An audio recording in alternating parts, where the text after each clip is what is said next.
संस्थापकाय च धर्मस्य सर्वधर्मस्वरूपिणे अवतारवरिष्ठाय रामकृष्णाय ते नमः।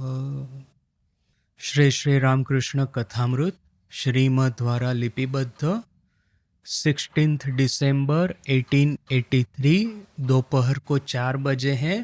जनाई के एक मुखुज्जे आए हैं, उनके साथ में ठाकुर वार्तालाप कर रहे हैं। कल और पिछले 2 दिन हमने जो एक टॉपिक देखा था कि ईश्वर या तो फिर जो अल्टीमेट रियलिटी है इस जगत में, उसका स्वरूप क्या है। तो उस स्वरूप का चिंतन करते करते ठाकुर का जो कहना है उसको हमने बाकी जो भी फिलोसॉफीज है उसके साथ में कंपेयर किया और फिर देखा कि किस तरह से ठाकुर ने एक अवदान दिया है आध्यात्मिक जगत में। यह इति इति मार्ग के द्वारा आप निर्विकल्प समाधि प्राप्त कर सकते हैं। यदि आप द्वैत वेदांत को देखेंगे तो द्वैत कहेगा कि ईश्वर का सान्निध्य, ईश्वर का प्रेम प्राप्त करना वही जीवन का उद्देश्य है। विशिष्ट अद्वैत देखेंगे तो वहाँ पे भी भक्ति मार्ग ही है, वही एक अद्वैत ही है। नॉन ड्यूअल वेदांत जो कि हमको कहता है कि ईश्वर या तो ब्रह्मन के साथ में एकाकार हो जाना, आत्मन का साक्षात्कार करना, मैं आत्मन हूँ, मैं यह देह नहीं, यह जो एक छोटा सा मेरा आइडेंटिटी है वो नहीं, किंतु वही इस समय और काल के परे यह जो कॉस्मिक इंटेलिजेंस है या तो फिर ये कॉस्मिक एग्जिस्टेंस है, कॉस्मिक रियलिटी है, वही मैं हूँ। तो उसके साथ में एकीकृत हो जाना वह अद्वैत वेदांत का लक्ष्य है। किंतु अद्वैत वेदांत की यात्रा ये नेति नेति मार्ग से होती है, वह एक ज्ञान मार्ग से। क्लासिकल आप अद्वैत वेदांत देखेंगे तो ज्ञान मार्ग के द्वारा आपको ब्रह्म साक्षात्कार होता है। आप अहम ब्रह्मास्मि, यह जो उपनिषद कथित महावाक्य है उसकी उपलब्धि होती है। यहाँ पे ठाकुर का एक यूनिक अवदान है कि त्याग तो सही ही सही, अर्थात कि सिर्फ ज्ञान मार्ग ही नहीं, किंतु यह जो भक्ति मार्ग है शरणागति का, वो दोनों का कॉम्बिनेशन करके आप यह महावाक्य है उसको और ज़्यादा आसानी से साक्षात्कार कर पाएंगे। और इसका सबसे बड़ा उदाहरण श्री रामकृष्ण स्वयं है। उनका जीवन देखेंगे तो ब्रह्मचर्य या तो फिर त्याग, उसकी एक ज्वलंत मिसाल ठाकुर के जीवन में दिखती है। ठाकुर ने कहा है कि स्वप्न में भी मुझे इस तरह से काम का आवेग मेरे पे नहीं हुआ, किंतु साथ साथ में ही देखिए कि ठाकुर के भीतर में शरणागति भी इतनी ही दृढ़ थी, इतनी ही डीपली रूटेड थी जितना कि त्याग था। तो त्याग और शरणागति, यह दोनों भक्ति और ज्ञान, यह जो क्लासिकल 2 पथ है अपनी भारतीय परंपरा में, ठाकुर के जीवन में इन दोनों का परफेक्ट कॉम्बिनेशन, संपूर्ण संगम देखने को मिलता है। ठाकुर कहते हैं कि इन दोनों पथ के माध्यम से वेदांत में जो कथित महावाक्य है उसकी सहज उपलब्धि हो सकती है। तो यह ठाकुर का अवदान है। और साथ साथ में ही हमने देखा कि ये जो इतिवाचक इति इति करके जो हम साधना करते हैं वही एक पथ है जिसके माध्यम से हम बाद में माँ शारदा और स्वामी विवेकानंद का अवदान समझ पाएंगे।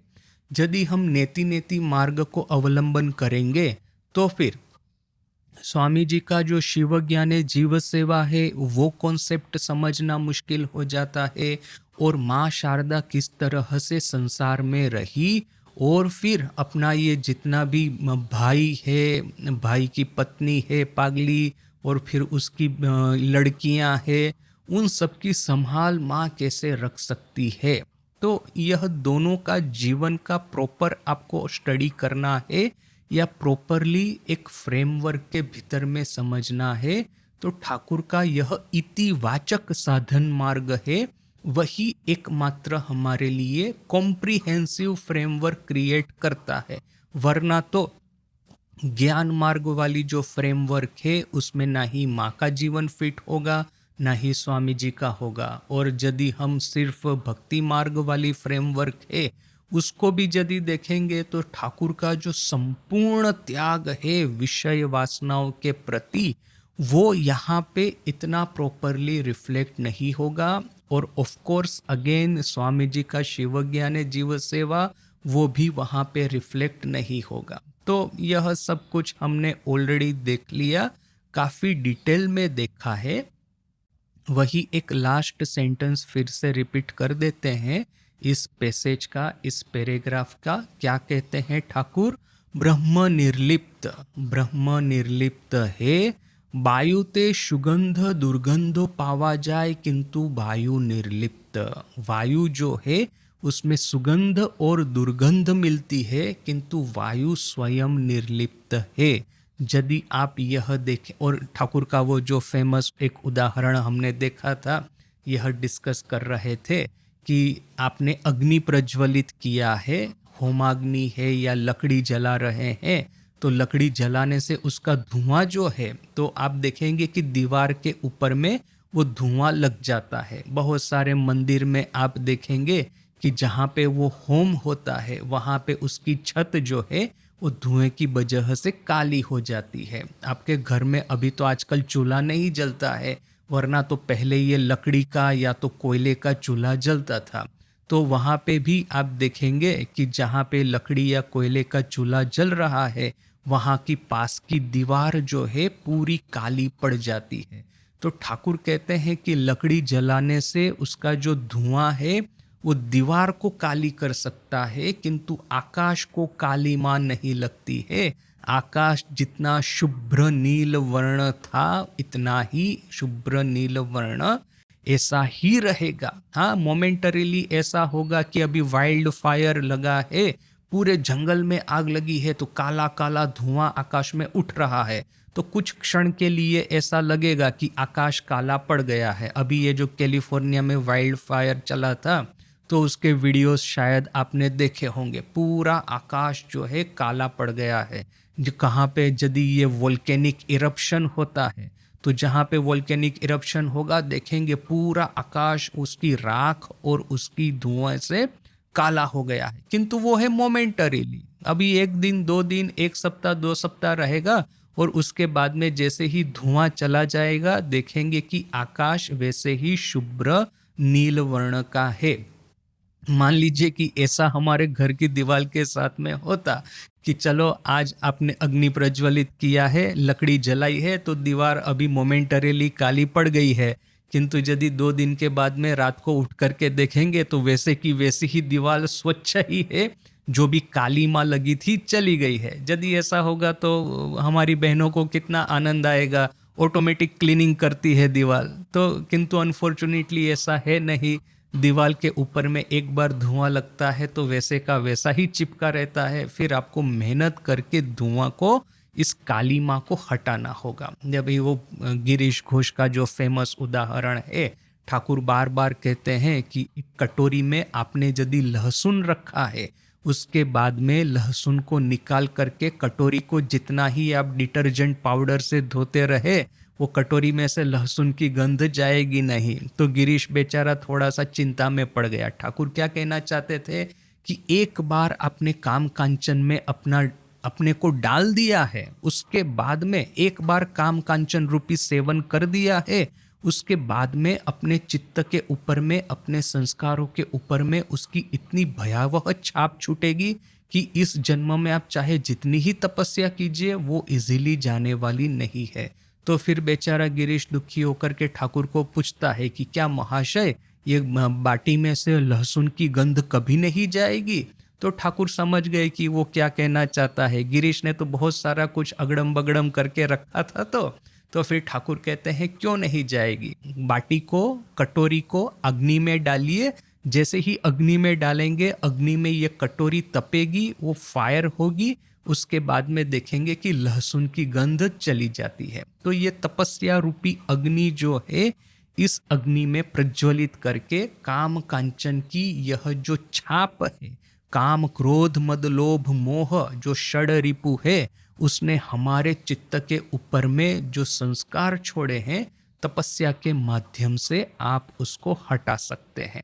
तो यहाँ पे बेसिकली जो हम कहना चाहते थे कि ये ब्रह्मन और माया दोनों है इस जगत में। ब्रह्मन माया कहे न कि शक्ति कहे, ठाकुर कहते हैं शक्ति। तो देखिए कि वैसे तो शक्ति की जिस तरह से ठाकुर डेफिनेशन देते हैं वो माया की तरह ही लगती है। ये जो जैसे कि शंकराचार्य का फेमस उदाहरण, कि शंकराचार्य का मुझे पता नहीं कि शंकराचार्य का है कि वो ट्रेडिशनल वेदांतिक लिटरेचर का है, वॉटेवर, किंतु जो ट्रेडिशनल वेदांतिक लिटरेचर का जो ये फेमस उदाहरण है कि रास्ते पे जाएंगे, ये रस्सी पड़ी हुई है, अंधेरे में रस्सी आपको सांप की तरह दिखेगी, किंतु जैसे ही प्रकाश डाला वो सांप चला जाएगा। सांप रूपी जो भ्रम हमें हुआ था वो भ्रम चला जाएगा और रस्सी की रस्सी ही दिखेगी।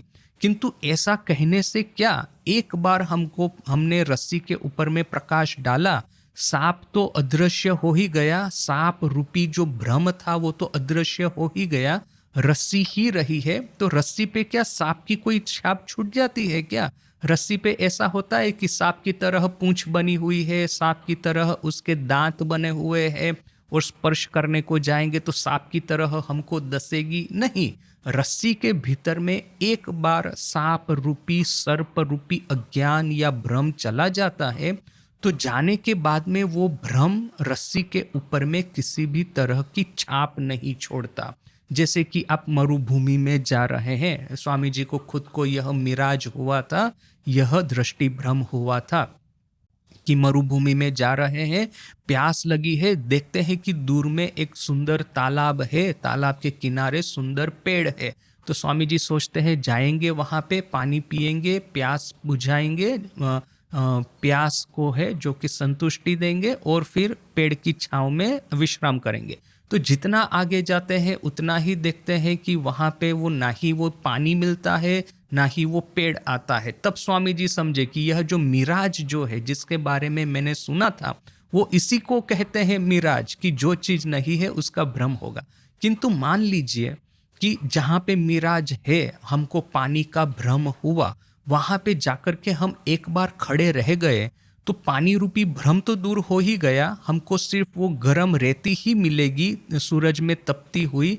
किंतु क्या पानी अपनी कोई छाप वहां पे छोड़ जाता है? ऐसा होगा कि चलो पूरा तालाब तो न मिला, किंतु यहाँ पे एक जगह पे आपने देखा कॉर्नर में मिट्टी गीली हुई पड़ी है, यानी जो पानी तालाब की जो एक भ्रम था, भ्रम तो चला गया, किंतु एक जगह पे थोड़ी सी रेत जो है, रेत को गीली करके गया। ये जो पेड़ थे, पेड़ का भ्रम तो चला गया, किंतु 2-3 डालियां वहां पे अभी भी पड़ी हुई है। तो भ्रम जाने के समय क्या अपनी कोई छाप छोड़ करके जाता है? नहीं छोड़ के जाता। जैसे ही भ्रम अदृश्य हुआ, उसके पीछे की जो असली वस्तु है वो एज इट इज हमको देखने में आती है। जबकि ये लहसुन की बाटी का ठाकुर उदाहरण देते हैं। देखिए कि किस तरह से यदि आप द्वैत को एक्सेप्ट करेंगे तो द्वैत में ऐसा है कि लहसुन की बाटी, एक कटोरी में आपने लहसुन रखा, जैसे ही लहसुन को हटाया उसकी गंध जो है, उसकी दुर्गंध जो है वो तो कटोरी में रह ही गई। उसको कटोरी को आपको अग्नि में तपाना ही होगा, तभी जाकर के वो गंध जाएगी। जबकि यहाँ पे ये मिराज का उदाहरण है, ये रेत, गरम रेत है, उसके ऊपर में हमको भ्रम हुआ कि एक जलाशय है और इसके चारों ओर पेड़ है। जिस क्षण भ्रम दूर हो गया उस क्षण क्या ऐसा होगा कि थोड़ा सा पानी वहां पे वो एक होल में, एक गड्ढे में इकट्ठा होकर के रहा है, जैसे भी अपने रोड में होता है, इंडियन रोड। जैसे ही बारिश आती है, पता चला कि ये पिछले महीने ही रोड का उद्घाटन हुआ था, मंत्री जी आए थे, बड़े ही फैन फेयर के साथ में उद्घाटन हुआ। उसके एक सप्ताह के बाद में बारिश हुई, रोड में गड्ढे हो गए, गड्ढे में जगह जगह पानी भरा हुआ है। तो यह जो गड्ढे में पानी भरा हुआ पड़ा है, ऐसा ही क्या हमको ये मरुभूमि में, डेजर्ट में दिखेगा क्या कि डेजर्ट में जा रहे हैं, जलाशय का भ्रम हुआ, पेड़ का भ्रम हुआ, मिराज दिख रहा है, पास में गए तो मिराज तो अदृश्य हो गया, ये जलाशय तो अदृश्य हो गया, पेड़ तो अदृश्य हो गए, किंतु एक गड्ढे में थोड़ा सा पानी इकट्ठा होकर के पड़ा है, एक पेड़ की एकाध डाल यहाँ पे, और पेड़ के ऊपर में से खिजूर, ये जो डेट पाम होते हैं ना डेजर्ट में, ये खास करके ये अरेबिया वगैरह के जो बड़े बड़े डेजर्ट है वहाँ पे जाएंगे तो डेट पाम्स होते हैं। तो ये पाम ट्रीज जो हमको वो मिराज में दिख रहे थे वो तो अदृश्य हो गए, किंतु कुछ डेट्स जो है, खजूर जो है, वो जमीन पे पड़े हुए हैं। तो हम सोचेंगे चलो गड्ढे में से एक खोबा पानी निकाल करके पिएंगे और ये जो डेट्स कुछ पड़ी हुई है रेती में उसको खाएंगे, भले ही चाहे बड़ा जलाशय ना मिला, भले ही चाहे वो डेट्स के पूरे पूरे पाम्स ना मिले, किंतु इतना तो हमको मिल गया। किंतु देखेंगे कि मिराज जब अदृश्य होता है तो संपूर्ण रूप से अदृश्य होता है, पीछे में कुछ भी छोड़ता नहीं, किसी भी तरह की छाप छोड़ता नहीं। तो वो है अद्वैत वेदांत की अंडरस्टैंडिंग कि एक बार आपको ज्ञान हो जाता है, साथ साथ में ही ये भ्रम कहो कि माया कहो, संपूर्ण रूप से अदृश्य हो जाता है, उसकी कोई भी छाप वहां पे नहीं छूटती। ठाकुर का वो जो फेमस उदाहरण, ठाकुर कहते हैं कि 1000 साल से बंद कमरा है, उसमें आपने जाकर के बत्ती जलाई, तो जैसे ही आपने बत्ती जलाई तो 1 सेकंड में तो उजाला हो जाएगा, पूरा कमरा जो है वो प्रकाश से झगमग करने लगेगा। ऐसा थोड़ी ना है कि 1000 साल का घना अंधेरा है तो बत्ती जलाने से धीरे धीरे धीरे करके वो अंधेरा दूर होगा, ऐसा थोड़ी ना होने वाला है। जिस क्षण बत्ती जली उसी क्षण इंस्टेंटली 1000 साल का अंधेरा हो न कि 10,000 साल का हो। ये जो सबटेरेनियन केव्स जो होती है, टनल जो होती है, ये जो एक्सप्लोरर्स है वो कहीं पे एक्सप्लोरिंग करते करते पता चला कि जमीन के नीचे में पूरा टनल का नेटवर्क है, केव्स का नेटवर्क है। तो वे लोग वो जो लैंप लेकर के भीतर में जाएंगे, पता चला कि ये लाखों साल पहले यह कैनल नेटवर्क, केव नेटवर्क बना है अंडरग्राउंड, और पता नहीं यहाँ पे वो कुछ यहाँ पे किसी ने कभी प्रवेश नहीं किया है, न ही प्रकाश आता है। ये जो लाखों सालों की बनी हुई ये जियोलॉजिकल फॉर्मेशन है। यह बोल करके यदि आप लैंप लेकर के भीतर में जाएंगे तो 1,00,000 साल का जो अंधेरा, क्या आपको सामने में और 10 दिन लगेंगे जाने के लिए? नहीं। जिस क्षण आपने 10,00,000 साल पुरानी केव, जिसमें कभी भी सूरज का प्रकाश नहीं गया, आपने लैंप प्रज्वलित किया, यह एक्सप्लोरर ने इंस्टेंटली पूरा अंधेरा चला जाएगा, और अंधेरा अपनी कोई भी छाप छोड़ करके नहीं जाएगा। जैसे कि यह अग्नि की यह जो छाप है दीवार पे लग जाती है, इस तरह की छाप अंधेरा कभी नहीं छोड़ेगा, इस तरह की इम्प्रिंट अंधेरा कभी नहीं छोड़ेगा। तो देखिए कि अपने पास में 2 तरह के उदाहरण है। एक उदाहरण है ज्ञान मार्ग का और दूसरा उदाहरण है ज्ञान मार्ग के अलावा जितने भी मार्ग है उनका। वो सभी मार्ग कहते हैं कि एक बार आपके मन के ऊपर में षड रिपु है, न कि पंच क्लेश है, न कि ये काम कांचन है, न कि अष्टपाश है, उसकी एक छाप आपके ऊपर में गिर गई तो फिर उसको निकालना बड़ा मुश्किल है, बड़ी तपस्या के बाद में जाएगी। तो वह ज्ञान मार्ग के अलावा जितनी भी साधन पद्धतियां हैं, वो चाहे कर्मयोग हो, न कि चाहे ये राजयोग हो, न कि चाहे ये भक्ति योग हो, न कि चाहे बुद्धिज्म हो, न कि ये क्रिश्चियनिटी हो, न कि जैनिज्म हो, जो भी सीरियस साधन पद्धतियां हैं वो सभी कहती है कि तपस्या करके अपने को, अपने चित्त को निर्मल करना होगा। जितनी भी सीरियस साधन पद्धतियां हैं उन सब के भीतर में तपस्या का एक बहुत ही बड़ा इम्पोर्टेंस है। बुद्धिज्म पूरा तपस्या पे ही बना है। भक्ति योग के जो आचार्य है वो चाहे ये अपने चैतन्य महाप्रभु हो, न कि फिर बाद में ये पूज्यपाद, ये गोस्वामी गण जो हो, जिनको भी आप देखिए, या तो फिर ये भक्ति मार्ग के जो विभिन्न पोएट्स जो है, ये तो ये अपने ये रामचरित मानस के रचयिता जो है, या तो फिर यहाँ पे गुजरात में ये मीराबाई यह जो वगैरह है, साउथ इंडिया में आप अलवार्स वगैरह है, जो भी भक्ति मार्ग के आचार्य है, देखिए कि कितनी प्रचंड तपस्या उनके जीवन में है। ऑन दी अदर हैंड ज्ञान मार्ग एक अकेला मार्ग है। वो कहता है कि एक बार आपको अहम ब्रह्मास्मि यह ज्ञान प्राप्त हो गया तो साथ साथ में ही ये अज्ञान चला जाएगा, और ये अज्ञान चाहेगा इतना ही नहीं, कोई भी छाप नहीं छोड़ेगा अपने चित्त के ऊपर में। जैसे ही लाइट का स्विच ऑन किया वैसे ही झलमल करके प्रकाश चारों ओर बिखरने लगा, आत्मज्ञान रूपी प्रकाश। तो फिर और देखिए, ऐसा नहीं है कि वेदांत के आचार्यों के जीवन में तपस्या नहीं है। वेदांत का तो फाउंडेशन ही है त्याग, वेदांत का तो फाउंडेशन ही है ब्रह्मचर्य। बिना ब्रह्मचर्य के ज्ञान मार्ग पे आप कुछ नहीं कर सकते हैं। ब्रह्मचर्य तो ज्ञान मार्ग पे आगे बढ़ने की प्रथम सोपान है, बिना उसके आगे में कुछ नहीं होगा। तो देखिए कि तपस्या वैसे तो देखा जाए तो दोनों जगह पे है, किंतु दोनों का जो अल्टीमेट रियलिटी को प्राप्त करने की जो एक जर्नी है, उसकी जो फ्रेमवर्क है, उसमें यह एक बहुत बड़ा डिफरेंस दिखता है। ठाकुर इंटरेस्टिंगली हमको दोनों उदाहरण देते हैं। जैसे गिरीश घोष को यह लहसुन की बाटी का उदाहरण दिया, जैसे ही हमको यह उदाहरण दिया कि दीवार के ऊपर में तो छाप पड़ ही जाएगी, किंतु साथ में यह भी करते हैं कि आकाश पे कोई छाप नहीं गिरेगी। साथ में ही हमको ये जो अंधेरे कमरे का भी उदाहरण देते हैं, स्विच ऑन करने से पूरा प्रकाशित हो जाएगा। तो ठाकुर के जीवन में देखिए कि दोनों तरह की विचारधाराओं का एक साथ में सम्मिलन देखने को मिलता है।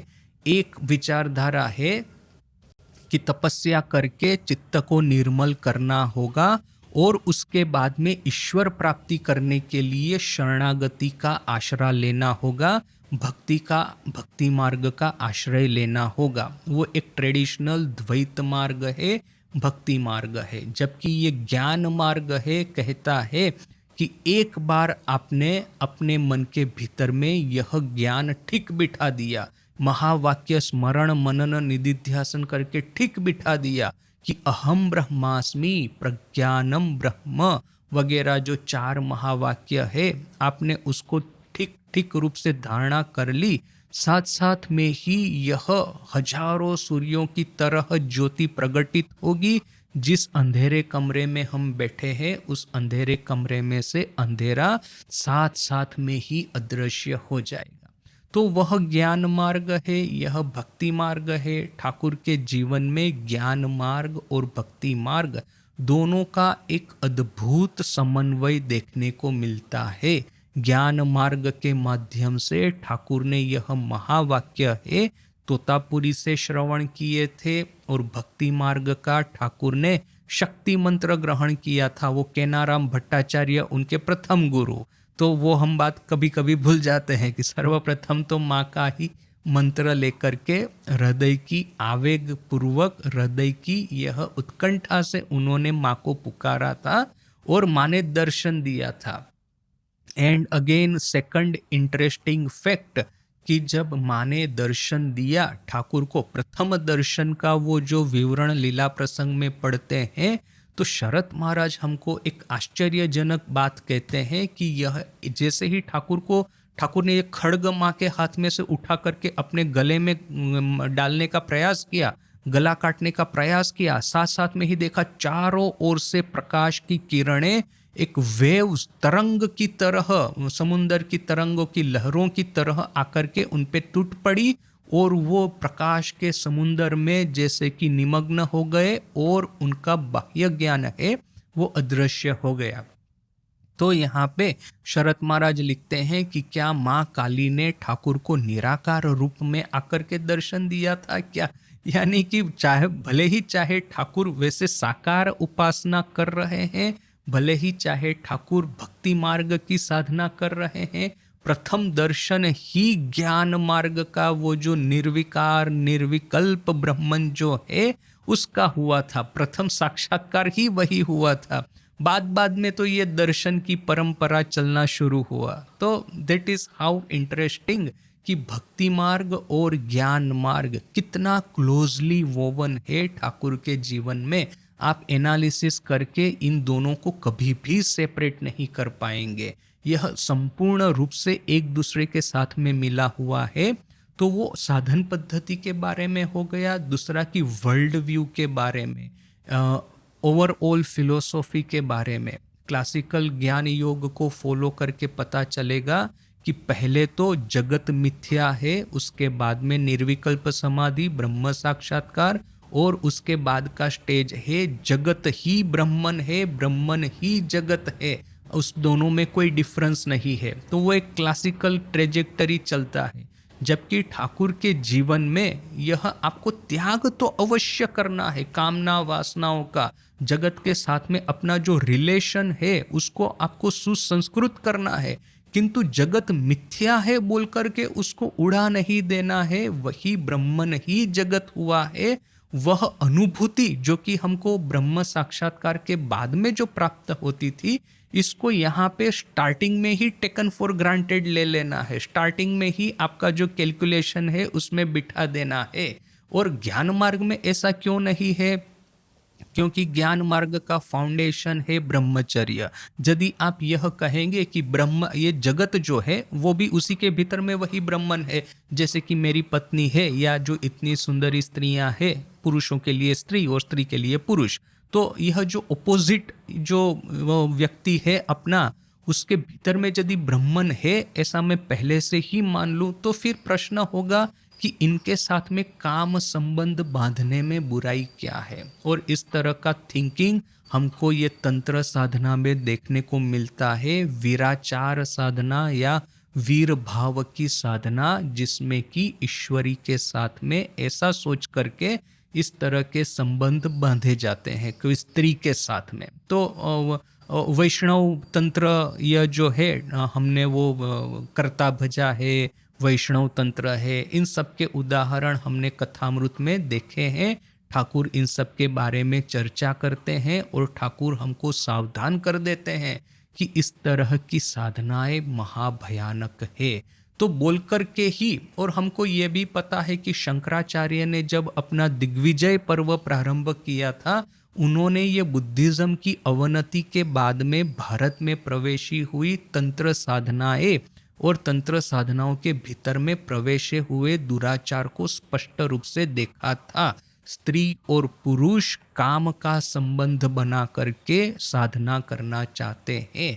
अभी ये बड़ा ही भयानक है। इसलिए शंकराचार्य ने, हो सकता है कि स्पेकुलेशन, कि उन्होंने सोचा होगा कि ब्रह्म जगत जो है उसको संपूर्ण रूप से मिथ्या के रूप में ही प्रोजेक्ट करे, वरना तो फिर आप यह स्टार्टिंग में ही सोचेंगे, साधना के समय ही सोचेंगे कि हाँ, जो सामने स्त्री है या पुरुष है उनके भीतर में भी वही ब्रह्मन है, तो काम रूप संबंध बनाने में बुराई क्या है इतनी सारी? ब्रह्मन का संबंध तो ब्रह्मन के साथ में ही होता है ना, उसमें बुरा क्या है? तो यह अकल या तो फिर ये मिस इंटरप्रिटेशन, उसको दुष्बुद्धि कहते हैं, कुबुद्धि, इस तरह की कुबुद्धि या तो फिर इस तरह का मिस इंटरप्रिटेशन न हो बोल करके जगत को मिथ्या के रूप में ही सर्वप्रथम परिगणित करो, समझो। उसके बाद में जब ब्रह्म साक्षात्कार होता है, जब अपनी बुद्धि संपूर्ण रूप से सुसंस्कृत हो जाती है और फिर यदि वापस आने का मौका मिलता है, तो फिर आप जगत को ब्रह्ममय देख सकते हैं। इन दैट केस कोई प्रॉब्लम नहीं है। लोहे की तलवार जब सोने की हो जाती है तो उस तलवार से आप किसी का वध नहीं कर पाएंगे। तो यह सोच करके शायद अद्वैत वेदांत के ज्ञान मार्ग में प्राथमिक चरण में जगत को मिथ्या के रूप में गिना गया है। जगत से संपर्क विच्छेद करना है, संपर्क शून्य करना है। जबकि ठाकुर की यह जो ठाकुर का जो वर्ल्ड व्यू है, ठाकुर का जो फ्रेमवर्क है, उसमें जो कंडीशन ब्रह्म साक्षात्कार के बाद की थी कि जगत ही ब्रह्ममय है, ब्रह्मन ही एक तरह से जगत में परिणत हुए हैं, रूपांतरित हुए हैं, जैसे कि समुंदर और समुंदर के ऊपर की यह लहरें। तो उस कंडीशन को, उस थिंकिंग को आपको साधना के प्राथमिक चरण से ही आपको इम्प्लीमेंट करना है, नहीं कि ब्रह्म ज्ञान के बाद में। तो यह जब आप सोचेंगे तभी तो आपको स्वामी जी और माँ के जीवन का तात्पर्य समझ में आएगा। ठाकुर कहते हैं कि जगत को मिथ्या बोल करके उड़ा मत दो। देखिए, मास्टर महाशय को यह कंफ्यूजन हो गया था। वो बार बार आप कथामृत में देखेंगे कि मास्टर महाशय लिखते हैं कि क्या ठाकुर का यह विशिष्ट अद्वैतवाद है क्या। तो यह लोगों को हो गया था कि विशिष्ट अद्वैत में देखिए कि ब्रह्मन, जीव और जगत यह सब एक ही व्यक्ति के अलग अलग ऑर्गन है, उसकी तरह है। यहाँ पे जैसे ठाकुर ये बेल फल का उदाहरण देते हैं कि बेल फल में से बाहर का आवरण या तो शेल और उसके भीतर के बीज, ये दोनों को निकाल देना है। सिर्फ पल्प जो है उसका सार भाग उसी को रहना है। तो फिर यह तो वजन में कम पड़ जाएगा, आपको संपूर्ण बेल फल को ही लेना है। तो यह सोच करके ये इवन मास्टर महाशय को ये भ्रम हो गया था कि ये पल्प है, ब्रह्म है, और ये सीड है, और ये आवरण है, शेल है, वो जीव और जगत है, बोल करके ठाकुर विशिष्ट अद्वैत का अनुमोदन कर रहे हैं। नहीं, ठाकुर विशिष्ट अद्वैत या द्वैत की साधन पद्धति जो कि भक्ति योग है उसको ले रहे हैं, किंतु विशिष्ट अद्वैत या तो द्वैत वेदांत का जो फिलोसॉफिकल एस्पेक्ट है, इन दोनों का जो ओवरऑल थियोरेटिकल फ्रेमवर्क है उसको नहीं ले रहे। थियोरेटिकल फ्रेमवर्क तो ठाकुर ने अद्वैत वेदांत का ही लिया है, किंतु बस साधन पद्धति का कॉम्बिनेशन किया है। हार्मनी ऑफ साधन पद्धति, नहीं कि हार्मनी ऑफ फिलोसॉफीज। यह बात हमको समझने की जरूरत है। बहुत बार हम लोग इस तरह से एक्सप्लेन करते हैं ठाकुर का हार्मोनी ऑफ रिलीजन क्या है, कि जब आप साधना में प्रथम प्रवेश करें तो भक्ति योग को फॉलो कीजिए, कर्म योग को फॉलो कीजिए, थोड़ा सा आगे बढ़ते हैं तो ज्ञान योग है और राजयोग को फॉलो कीजिए। तो हम लोग कहेंगे कि साधना के प्रारंभ में द्वैत वेदांत अच्छा है, थोड़ा सा आगे बढ़ेंगे तो विशिष्ट अद्वैत अच्छा है, और अल्टीमेटली देखेंगे तो अद्वैत वेदांत अच्छा है। तो ये हार्मनी ऑफ रिलीजन को लेकर के बहुत तरह का थिंकिंग चलता है। मेरा जो पर्सनल रीडिंग है, ठाकुर करते हैं हार्मनी ऑफ योगास, नहीं कि हार्मनी ऑफ वेदांतिक स्कूल। इस अर्थ में कि यदि आप प्योर द्वैतवाद को लेंगे तो जो भक्त है उसका भगवान के साथ में एकीकृत्य नहीं होने वाला है, वो दोनों हमेशा सेपरेट ही रहेंगे। जबकि अद्वैत वेदांत में मेरा जो स्मॉल आई है वो भ्रम मात्र है, ये जो लार्जर आई है, कॉस्मिक आई है, वही रियल आई है। तो यह जहाँ तक फिलोसॉफी का अंडरस्टैंडिंग या तो फिलोसॉफिकल फ्रेमवर्क जाता है, ठाकुर ने हमेशा अद्वैत वेदांत का ही अनुमोदन किया है। किंतु वही बात है कि यह जो 4 योग है, 4 योगों का कॉम्बिनेशन उन्होंने किया है, अद्वैत वेदांत की सर्वोच्च उपलब्धि है उसको प्राप्त करने के लिए। इसीलिए रामकृष्ण मिशन के लोगों में आप देखिए कि वे योग का कॉम्बिनेशन है, 4 योग का कॉम्बिनेशन है, नहीं कि 3 अद्वैतिक फिलोसॉफी का कॉम्बिनेशन। वो एक समझने की हमको जरूरत है कि जो बात ब्रह्म साक्षात्कार के बाद में हमको समझ में आती है, अनुभूति होती है कि ब्रह्मन ही जीव जगत हुए हैं, ये गियर चेंज करके ठाकुर कहते हैं कि जल स्थिर रहे, सर्प जो है वो कुंडली बना करके लेटा हुआ है तो भी वो सर्प है, और सर्पाकार गति में चलता है तो भी वही सर्प है। वो गियर चेंज कर देना है। गाड़ी खड़ी है तो भी वही गाड़ी है, वही कार है, और जब वो कार चल रही है तो भी वही कार है, बस उसमें गियर चेंज कर दिया है। वो न्यूट्रल गियर में से first gear, second gear, reverse gear उसमें चल रही है। गियर चेंज का ही डिफरेंस है, कार में कोई फर्क नहीं पड़ता। ये मोड चेंज हो जाता है, किंतु वो जो एंटिटी है, ऑब्जेक्ट है, वो तो सेम का सेम रहता है।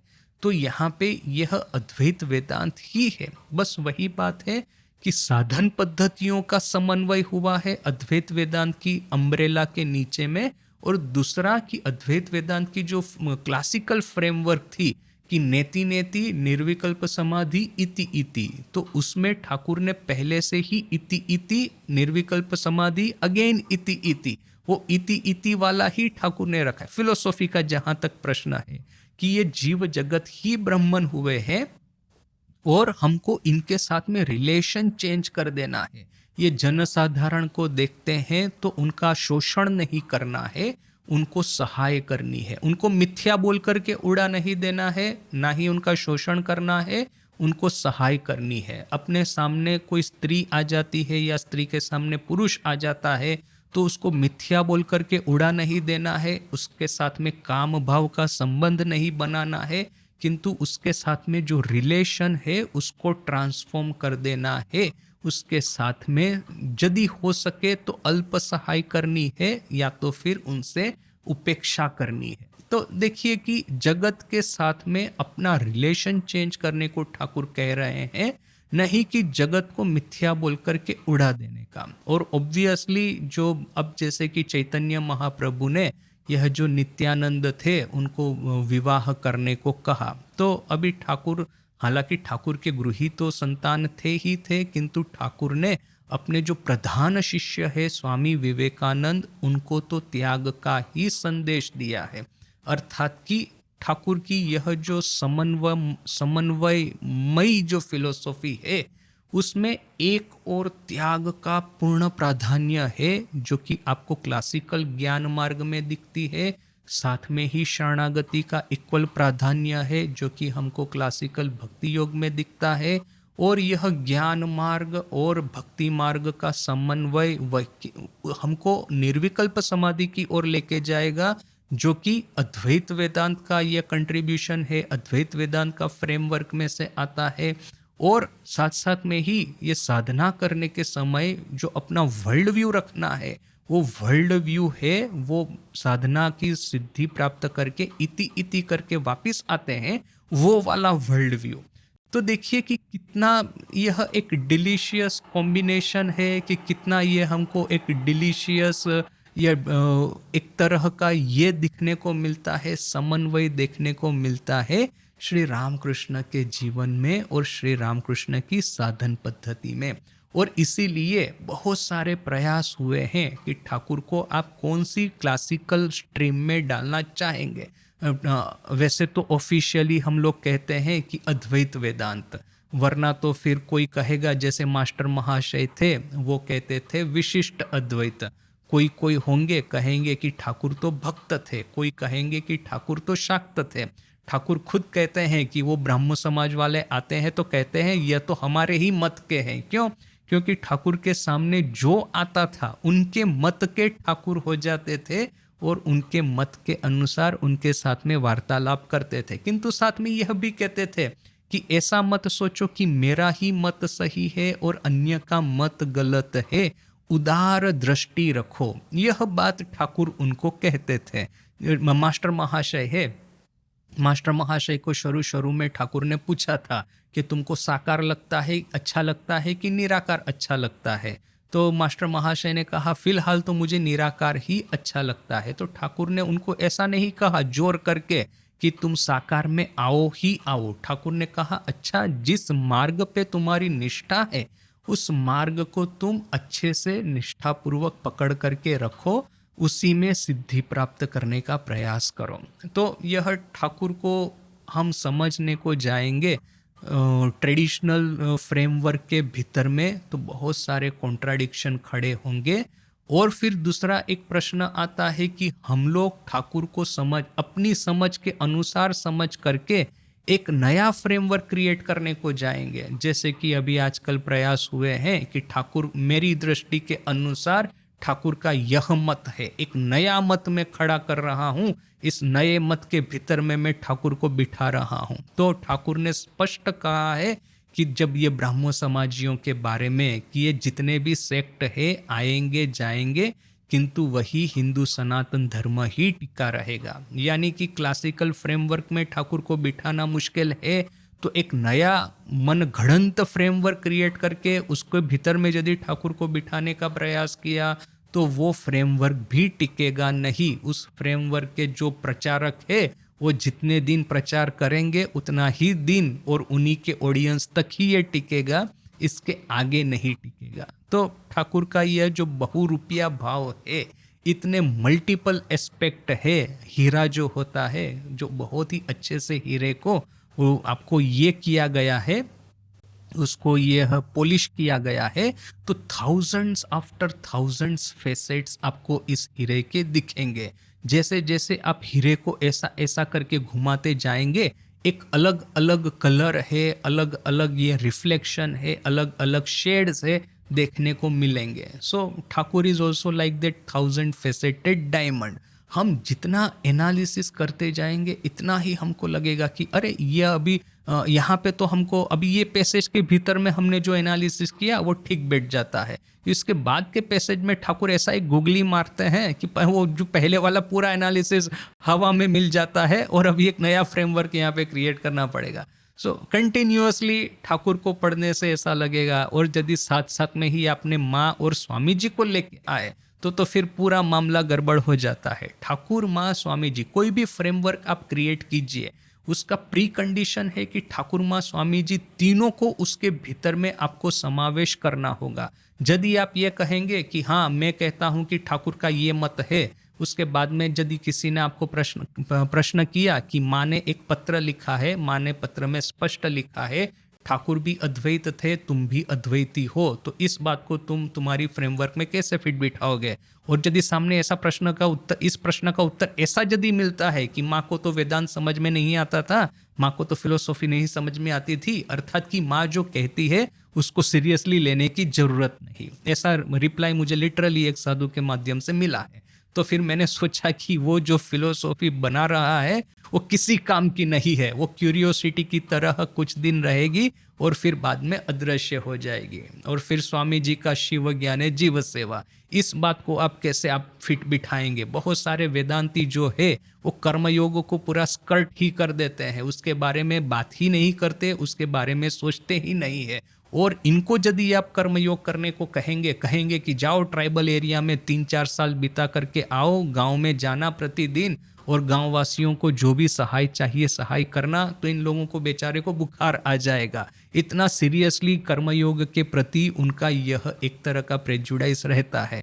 तो यदि स्वामी जी का कर्मयोग है, माँ का यह करुणा और ममता है अपने परिवारजनों के ऊपर में, यह भक्तों के ऊपर में तो छोड़ ही दीजिए, वो तो चलो ठाकुर का भी था, किंतु परिवारजनों के ऊपर में जो माँ का जो ममत्व है, खास करके राधु के साथ में माँ का संबंध, वो अभी आप कहेंगे कि नहीं माँ को तो देह धारण करना था बोल करके राधु का सहाय लिया था, किंतु यह इस तरह से थिंकिंग करना मुझे उचित नहीं लग रहा है। देखिए कि माँ का जीवन की वो घटना जब पढ़ेंगे कि वो किस एग्जैक्टली वो कौन सी इवेंट थी कि माँ ने राधु को स्वीकार किया। देखा कि छोटी बच्ची है राधु और उसकी माँ पागल हो गई है ऑलरेडी, और वो एक गुड़िया को लेकर के वो आगे में जा रही है, यह सोच करके वही उसकी बच्ची है, जबकि उसकी सही बच्ची रोती रोती वो क्रॉलिंग करती करती, छोटा बच्चा वो हाथ और पैर के ऊपर में चलता है ना, इंग्लिश में उसको कहते हैं क्रोलिंग, बांग्ला में कहते हैं हामागुड़ी। तो ये हामागुड़ी करती करती ना कि क्रोलिंग करती करती उसके पीछे में जा रही है रोती रोती। तो जैसे ही माँ ने यह दृश्य देखा, माँ का हृदय करुणा से भरपूर हो गया और दौड़ करके जा करके माँ ने राधु को अपने हाथों में उठा लिया और सोचा कि यदि मैं इस बच्ची की संभाल नहीं रखूंगी तो और कौन रखेगा। तो माँ राधु को स्वीकार करते हैं, उसके पीछे में माँ का मातृभाव है, नहीं कि एक तरह का साइनिकल थिंकिंग, एक तरह का यूटिलिटेरियन थिंकिंग कि हाँ मैं एक लड़की को साथ में रखती हूँ जिससे कि मेरा देह धारण हो और जिससे कि मैं लोगों को ठाकुर का जो मैसेज है उसका मैं प्रचार कर सकूं। इस तरह का सिनिकल थिंकिंग, इस तरह का यूटिलिटेरियन थिंकिंग नहीं था। वो तो माँ ने ममत्व से परवश होकर के उसको अपने गोद में उठाया है। तो ममत्व, परवश होना ममत्व से, यह तो आपको कोई भी फ्रेमवर्क वेदांत की उसमें फिट नहीं होगा अदर देन की भक्ति मार्ग। तो ये देखिए कि आपको यदि ठीक ठीक समझना है तीनों को एक साथ में, तो आपकी फ्रेमवर्क जो है बहुत ही लिबरल होनी चाहिए, बहुत ही ब्रॉड होनी चाहिए। एट द सेम टाइम जो कि यह बाकी जो फिलोसॉफीज में जो प्रवेश कर गया है कि साधना के नाम पे भोगवाद चलने लगा है। अद्वैत वेदांत ही एकमात्र ऐसी फिलोसॉफी है कि जिसने कि किसी भी भोगवाद को अपने भीतर में प्रवेश नहीं करने दिया है। वरना तो जितनी भी आप फिलोसॉफीज देखेंगे, फिलोसॉफिकल फ्रेमवर्क के भीतर में ही आपको ये इंद्रियों के सुख को चरितार्थ करने के ये लूप होल मिल जाएंगे। अद्वैत वेदांत ने सब तरह के लूप होल को क्लोज कर दिया है। तो वो उसका स्ट्रेंथ है, उसको भी लेना है। और साथ साथ में ही द्वैत या विशिष्ट अद्वैत का जो लिबरलिज्म है, दोनों उसको भी लेना है। यहाँ पे त्याग और प्रचंड वैराग्य तपस्या को लेना है, दूसरी ओर एक हार्ट को लेना है। स्वामी जी कहते हैं ना कि अपने जो हिंदू धर्म था, क्लासिकल वैदिक हिंदू रिलीजन, उपनिषदों का, ऋषियों का, उनके पास में था ब्रेन और भगवान बुद्ध के पास में था हार्ट।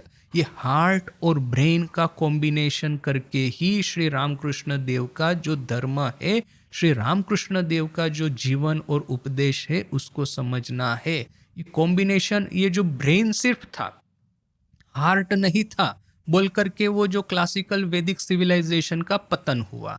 क्यों? क्योंकि वो प्योरिटी तो बहुत मेंटेन करते हैं, तपस्या तो बहुत मेंटेन करते हैं, किंतु समाज का एक बहुत बड़ा वर्ग जो है वो उनसे बिछड़ गया है, वे लोग एलियनेट हो गए हैं। यहाँ पे बुद्धिज्म का हार्ट जो है इतना विशाल है कि सब तरह के लोगों को अपने पंथ के भीतर में प्रवेश करवा दिया। किंतु परिणाम यही आया, जैसे हमने माई प्लान ऑफ कैंपेन प्रवचन में देखा था, कि जितनी भी तरह की प्रजातियां हैं, जो कि अपने जितनी भी तरह की यह कुबुद्धि है, या तो फिर सुपरस्टिशन है, या तो फिर ये जो बैड हैबिट्स है, वो सब लेकर के बुद्धिज्म में आ गई। और बुद्धिज्म में यह बैड हैबिट्स, कुबुद्धि या तो सुपरस्टिशन, उस सब ने मिला करके जो यहाँ पे तोलमाड़ मचाई है, तोलपाड़ मचाई है, कि भीतर में से बुद्धिज्म को पूरा खोखला कर दिया। उसके भीतर की जो प्योरिटी थी, उसके भीतर की जो तपस्या थी, खत्म हो गई और पूरा करप्शन में डूब गया। और इसी बुद्धिज्म के भीतर में जो करप्शन आया, उसके बाद में जो वामाचार है, विभत्स जो सब कांड है धर्म के नाम पे, वो भारत में चले हैं। स्वामी जी कहते हैं कि उसका वर्णन में यहाँ पे जो जेंटलमैन लोग बैठे हैं, जो सभ्य समाज के सब लोग, स्त्री और पुरुष, उसके सामने में कर भी नहीं सकता। इस तरह का भयावह दुराचार ये करप्टेड बुद्धिज्म में से भारत में फैला था। तो यहाँ पे आपको जो वेदांत का जो तपस्यामय भाव है, प्योरिटी है, ब्रेन जो है, उसको लेना है। साथ साथ में ही बुद्धिज्म ने जो प्रयास किया था हृदय को विस्तृत करने का, उसको भी लेना है। और श्री रामकृष्ण देव इस अर्थ में वेदांतिक ब्रेन और बुद्धिस्ट हार्ट, इन दोनों का कॉम्बिनेशन है। बहुत बार हम लोग कहते हैं कि स्वामी जी कहते हैं कि वेदांतिक ब्रेन एंड इस्लामिक बॉडी, किंतु मुझे लगता है कि इससे बेटर स्वामी जी का ही एनालॉजी है, और स्वामी जी ने ही दोनों एनालॉजी दी हुई है, दोनों उपमा स्वामी जी ने ही दी हुई है। किंतु आई विल प्रिफर टू से कि वेदांतिक ब्रेन एंड बुद्धिस्टिक हार्ट, तभी ये प्रॉपर कॉम्बिनेशन होगा। और यह कॉम्बिनेशन जो है हमको रामकृष्ण माँ शारदा विवेकानंद भावधारा समष्टि, रामकृष्ण माँ शारदा विवेकानंद भावधारा समष्टि, यह जो फ्रेमवर्क है उसमें देखने को मिलता है। तो आज यहीं तक, अभी नेक्स्ट क्लास होगा अपना नेक्स्ट मंडे को। ओम शांति शांति शांति, हरि ओम तत्सत। श्री राम कृष्णार्पणमस्तु।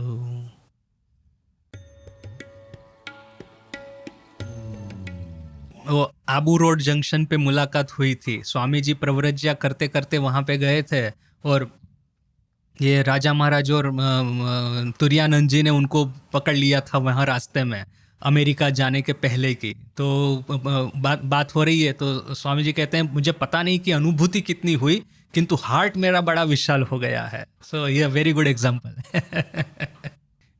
देखिए, बहुत बार हम ये कहते हैं ना कि this is Thakur's contribution, this is Thakur's uniqueness, this is Thakur ने इसको दिया है, जो कि वेदांत में नहीं था। बहुत बार ना वी सेल हिम चिप, मैंने ठाकुर का रियल कंट्रीब्यूशन है, विच जैसे आपने कहा विच पुशिस द एनवेलप, किंतु वो अंडरस्टैंडिंग के लिए ना आपको बहुत डीप में जाना पड़ेगा। ऊपर ऊपर से आप कहेंगे ये ठाकुर का कंट्रीब्यूशन, जैसे कि स्वामी जी का स्वामी जी का ये शिव ज्ञान जीव सेवा जो कि उपनिषद में नहीं था, which is not like that. Upanishad जिस युग में लिखे गए थे उस युग में गरीबी इस तरह की नहीं थी कि आपको उन लोगों की सेवा करने के लिए आपको घर बार छोड़ करके साधु होना पड़े। उपनिषद का युग ही अलग था, कॉन्टेक्स्ट अलग था। तो अब जैसे अमेरिका में वही कॉन्टेक्स्ट था कि वहाँ पे गरीबी नहीं, लार्ज स्केल पॉवर्टी नहीं है, तो स्वामी जी ने वही उपनिषद का संदेश एज इट इज दे दिया। भारत का कॉन्टेक्स्ट अलग है बोल करके उपनिषद के जो थियरी है उसको प्रैक्टिकल करने के लिए प्रैक्टिकल वेदांत के रूप में स्वामी जी ने शिव ज्ञान जीव सेवा स्टार्ट किया। This is not a unique attribution in itself. The thing is that के थियोरेटिकल फ्रेमवर्क जो है उसको लार्ज किया गया है, जो वेदांतिक ब्रेन है उसको बुद्धिस्ट हार्ट के साथ में कंबाइन किया गया है, which is a real contribution. बाकी का तो लॉजिकली फॉलो अप सिर्फ होता है। तो बहुत बार जो कि आप आर्टिकल पढ़ेंगे, लोगों को बोलते हुए सुनेंगे विवेकानंदास यूनिक कंट्रीब्यूशन, मुझे ऐसा यूनिक उसमें कुछ नहीं लगता। यूनिक है but you have to go much deeper to understand and appreciate that. देखिए सबसे बड़ा उदाहरण क्या है पता है, जो वेदांतिक ब्रेन के साथ में प्रॉब्लम कहाँ पे है कि ये जो रिलीजियस रेनेसा ना पूरे विश्व में उस समय आया था। क्रिश्चियनिटी में भी ये जो आजकल के मॉडर्न ऑर्डर्स है ना, फ्रांसिस्कन ऑर्डर्स है, फिर ये जो डोमिनिक ऑर्डर्स है, वो सब बनना शुरू हो गए थे, और जिन्होंने ही फिर अल्टीमेटली ये ओशन एक्सप्लोरेशन वगैरह को पुश किया और ये वेस्टर्न सिविलाइजेशन ने विश्व पे राज किया। सो ये जो रिलीजियस रेनेसा है 300 400 500 साल पहले वो ऑलमोस्ट सब जगह पे आना शुरू हुआ था। शंकराचार्य का जो अद्वैत वेदांत है, अभी जो शंकराचार्य को मॉडर्न एज में लेते हैं, लोग कहते हैं आदि शंकराचार्य 10,000 साल, सो उसको भी फिलहाल छोड़ करके जो अभी एक कॉमन थिंकिंग है कि 800 ईयर्स अगो, उसको यदि लेते हैं, इस्लाम में भी वो रेनेसा आया, मतलब इस्लाम भी प्रारंभ हुआ, शंकराचार्य भी हुआ, किंतु वे लोगों का पृथ्वी पे विजय क्यों हुआ? उन्होंने सबको अपने फोल्ड में ले लिया। जबकि शंकराचार्य का ऐसा है कि वहां पे एक से ज्यादा दूसरा साधु रह नहीं सकता, 4 ही मठ बने हैं, 4 मठ का नेटवर्क भी नहीं बना है, और 4 मठ के भीतर में 4 ही मठाधिपति या 4 न कि इतने ही साधु होंगे, उस बाकी को सबको से मैंने काड्रे बेस उन्होंने रिलीजन नहीं बना पाए। गुरु शिष्य परंपरा उन्होंने चालू की है, काड्रे बेस रिलीजन नहीं बना पाए। जबकि ये क्रिश्चियनिटी और इस्लाम काड्रे बेस रिलीजन बनाया बोल करके everyone can have their own stake in the system. यहाँ पे है कि मठाधीश जो है जो कहता है वही सही, फिर आपका और कोई स्टेक नहीं है उसमें। So how exclusive we were बोल करके इस्लाम और क्रिश्चियनिटी के सामने हम बहुत ही इजीली हार गए हैं, which is the case with Islam and Christianity, right? कि वहाँ पे देखेंगे कि बहुत, आप बोलेंगे कि वो प्योर रिसर्च है ना, वो लोग बीच बीच में ये फिगर पब्लिश करते हैं, इस्लाम के 2 बिलियन 2.3 बिलियन ना, क्रिश्चियनिटी के समथिंग लाइक 2.3 बिलियन फॉलोवर्स है, इस्लाम के 1.8 बिलियन फॉलोवर्स है। किंतु आप देखेंगे कि वहाँ पे क्या ऐसे लोग प्रकट हुए हैं अभी रिसेंट हिस्ट्री में तो एटलीस्ट, कि जिनको देख करके हमको उनके चरणों में गिर जाने का एक ये मिले, मतलब एक भीतर में से एक ऐसा आए। वो जो महापुरुषों की परंपरा तो भारत में ही हुई है, वहाँ तो हुई नहीं है। वहाँ जो फाउंडर हुए वो हुए, उसके बाद में तो सब मीडियोकर ही लोग हैं। शारदानंद जी, माँ का जीवन, माँ की महासमाधि, मतलब जो माँ का जो पूरा लाइफ है उसके बाद में, माँ की महासमाधि के बाद में ना, कि उसी समय में माँ के बारे में भी वही कहते हैं कि तोर लीला देखे अबाक होए छी, हाशिबो की कांदीबो बुझीते ना पारीते छी। मैंने तुम्हारी लीला देख करके अवाक हो गया हूँ, हंसूं कि रोऊं समझ में नहीं आ रहा है। माँ के एक्चुअली गीत है, किंतु वो माँ के बारे में वो गीत गाते हैं। लीलामयी तोर लीला देखे अबाक होए छी, हाशिबो की कांदीबो बुझीते ना पारीते छी, something like that.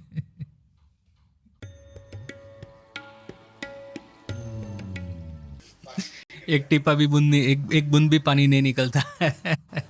Girish Ghosh कहते हैं महाशय एक बूंद भी नहीं गिरेगा, ठाकुर कहते हैं एक बूंद भी नहीं गिरेगा।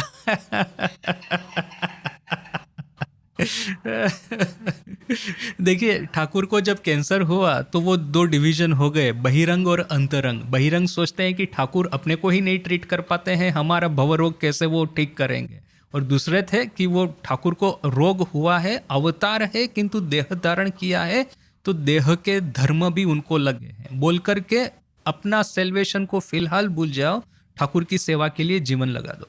अभी ठाकुर का दोनों के प्रति बहिरंग होंगे, जैसे कि भवनाथ और नरेन, परफेक्ट एग्जाम्पल, दोनों साथ में आते थे। दो भवनाथ को वो ठाकुर ने वो जो एक उच्च साधक का वो दर्जा भी दिया था, पुरुष और प्रकृति, नरेन पुरुष भवनाथ प्रकृति, मैंने भवनाथ का इक्विवेलेंट मिलना मुश्किल है। वही भवनाथ ठाकुर को जब कैंसर हुआ तो वो निकल गया, बहिरंग में आ गया, जबकि नरेन अंतरंग में आ गया। प्रॉब्लम कहाँ है कि भवनाथ ने यह सोच लिया कि ठाकुर के पास में से जो मिलना था उसका यहाँ पे अंत आ गया, और नरेन ने यह सोचा कि ठाकुर के पास में और भी बहुत कुछ मिलना है।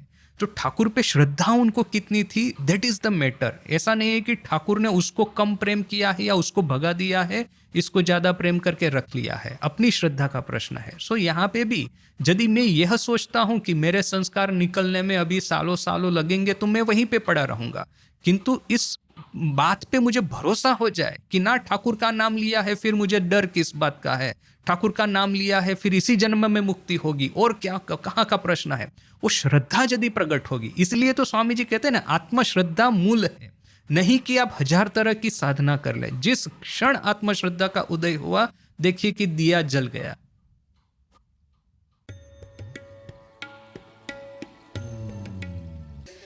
न इसीलिए ठाकुर कहते हैं ना, चिड़ा भेजार बुद्धि, माने ये जो गीला पोहा होता है ना, कैसा सॉफ्ट होता है, इस तरह की बुद्धि हो गई है, बनत बनत बनी जाए, माने बनते बनते बन जाएगा। ठाकुर कहते हैं मुझे, हालांकि ठाकुर ये गीत गाते हैं, साथ साथ में ही कहते हैं कि मुझे ये गीत बिल्कुल अच्छा नहीं लगता, वही जो मैं पिंजरे की पंखी की तरह, फिर ठाकुर सामने ही थूक के कहते हैं मैं क्यों पिंजरे के पंखी की तरह होने को जाऊंगा।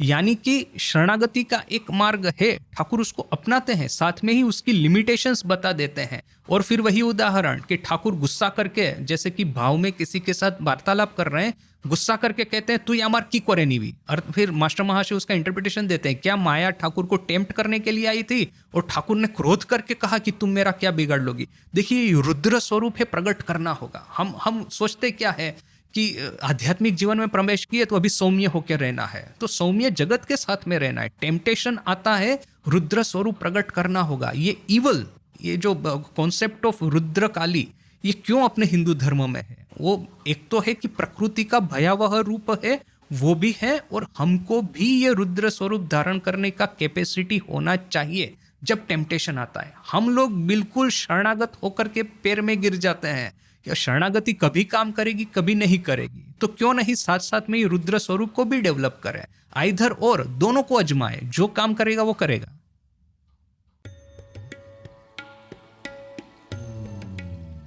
अब ठाकुर जो उदाहरण देते हैं कि गंगा में से एक स्त्री ने बाहर आकर के बच्चे को प्रसव किया और फिर उसी को भक्षण कर दिया, कैनिबलिज्म। अभी और कौन सा धर्म है वो कहता है कि हमारे भगवान ने जगत को प्रसव करके उसी को खा गए, कराल मुखी होकर के, विकट स्वरूप धारण करके। वो तो शैतान जगत को करप्ट करता है, भगवान जगत को ये करते हैं, पुष्टि करते हैं, और शैतान जो है उसका संहार करता है। जबकि अपना ब्रह्मा विष्णु महेश, वो त्रिदेव जो है, वो तीनों देवता है, सृष्टि के संहार करने वाले को कहीं वो शैतान का स्वरूप नहीं दे दिया। सो दैट इज के with in the divinity, the संहार शक्ति जो है इज अ पार्ट ऑफ साधना और पार्ट ऑफ डिविनिटी इटसेल्फ। वो संहार शक्ति अपने में डेवलप करनी होगी, रुद्र स्वरूप धारण करना होगा। माया जब सामने आती है तो चिल्ला करके, गाली दे करके उसको भगाना होगा। अदरवाइज यदि एकदम गरीब होकर के बैठे रहेंगे तो एक समय ऐसा आएगा कि वो माया जिस तरह से हमको नचाना चाहे नचा लेगी। ऑफ कोर्स हमें, जैसे कि अभी क्लासिकल उदाहरण गिरीश घोष का, माया 2 लोगों को फंसाने के लिए आई अपनी जाल में, स्वामी जी इतने बड़े हो गए कि जाल छोटी पड़ गई, और ये जो नाग महाशय इतने छोटे हो गए कि वो जाल के जितने होल है उसमें से निकल गए। मेरा कहना है दोनों सीख लो ना, वह हमको क्यों सिर्फ छोटा होना सीखे ना बड़ा होना सीखे। ठाकुर का है कि दोनों सीख लो, छोटा भी होना सीख लो, बड़ा भी होना सीख लो, फिर जो काम करे। देखिए ये जो शक्ति या आत्मश्रद्धा है स्पिरिचुअल लाइफ में किस तरह से वो मैनिफेस्ट होती है कि 1000 साल का अंधेरा, उसमें दिया जलाने के लिए आत्मश्रद्धा काम करती है। यदि ये टेम्पटेशन नजर के सामने आते तो सर मैंने हाथ पटक करके चिल्ला करके उसको बोलना है भागो यहाँ से, तो माया भाग जाएगी। दैट इज एक इनर मैनिफेस्टेशन, स्पिरिचुअल मैनिफेस्टेशन। तो वही जो दृढ़ संकल्प है वो बाहर में कैसे मैनिफेस्ट होगा? तो ये तो है ही है कि न दुश्मनों का संहार करने के लिए, किंतु साथ साथ में ही देखिए कि ये जो पिछले 400-500 साल का जो हिस्ट्री है हमको कहता है कि इंटेलेक्चुअल अचीवमेंट होनी चाहिए। साइंस एंड टेक्नोलॉजी ही है जो कि हमको आज स्ट्रेंथ देता है। आज अमेरिका के पास में जो टेक्नोलॉजिकल स्ट्रेंथ है उसमें अभी कोई भी देश अमेरिका के सामने नहीं टिक पाएगा। अमेरिका जो स्टिल्थ फाइटर्स डेवलप कर रहा है, इंडिया कितने साल पीछे है ये सब टेक्नोलॉजी में। तो वो टेक्नोलॉजिकल जो हेफ्ट है वो कहाँ पे आएगी? वो इंटेलेक्चुअल मैनिफेस्टेशन से आएगी। So that is much more important manifestation of आत्मश्रद्धा कि मेरा जो एकेडमिक इंटेलेक्चुअल अचीवमेंट है, in that field I can excel. Because technology is true power in this age. आज अभी एक यूक्रेन का वॉर देखिए ना, अभी पूरा ड्रोन पे लड़ा जा रहा है। आप एक सैनिक के पास में, चाहे अभी ये मैंने वो कारगिल का वो वॉर का वो सब कुछ आर्टिकल पढ़ा था, तो उसमें देखा कि वो पाकिस्तान के जो सैनिक है वो बोल रहे हैं कि ये चींटियों की तरह इंडियन सोल्जर से वो चढ़ रहे हैं पहाड़ के ऊपर में। हम ऊपर से चाहे जितना भी फायरिंग करते रहे, वे लोग डर के मारे भागते ही नहीं है, ऊपर में चढ़े ही जा रहे विच इट टेक्स सच ए करेज कि आप स्टीप पहाड़ है उसके ऊपर में बिल्कुल डिफेंसलेस होके चढ़ना है ना, हाथ में तो गन है नहीं कि वो सामने से फायरिंग हो रहा है, मृत्यु निश्चित है, फिर भी आप चढ़े ही जा रहे, which kind of courage it will take. और आज के युग में सब अभी जो वो हुआ वो इसके बाद में ऑपरेशन सिंदूर, पूरा ड्रोन। तो अभी क्या है कि ये जो ट्रेडिशनल डेफिनेशन ऑफ करेज है, it also has change nowadays. ये जो प्रैक्टिकल वेदांत के जो 4 लेक्चर है ना, वो एक बार हम देखेंगे, उसमें जोरदार चर्चा होगी। एंड विथ मैंने एक्सपांडेड बेस। ऐसा नहीं है कि आप स्वामी जी को ही पढ़ते पढ़ते फिर आखिर में आप वो प्रैक्टिकल वेदांत तक गए, आपका एक तरह का अंडरस्टैंडिंग होगा, किंतु अपना जो बेस जो एक्सपांड हो रहा है, माँ को भी हम अच्छे से समझ रहे हैं, ठाकुर को भी अच्छे से समझ रहे हैं, फिर on that expanded base, broader base, we are going to study practical Vedanta. तो फिर उसका एक्सप्लेनेशन भी इतना ब्रॉड होना चाहिए होगा।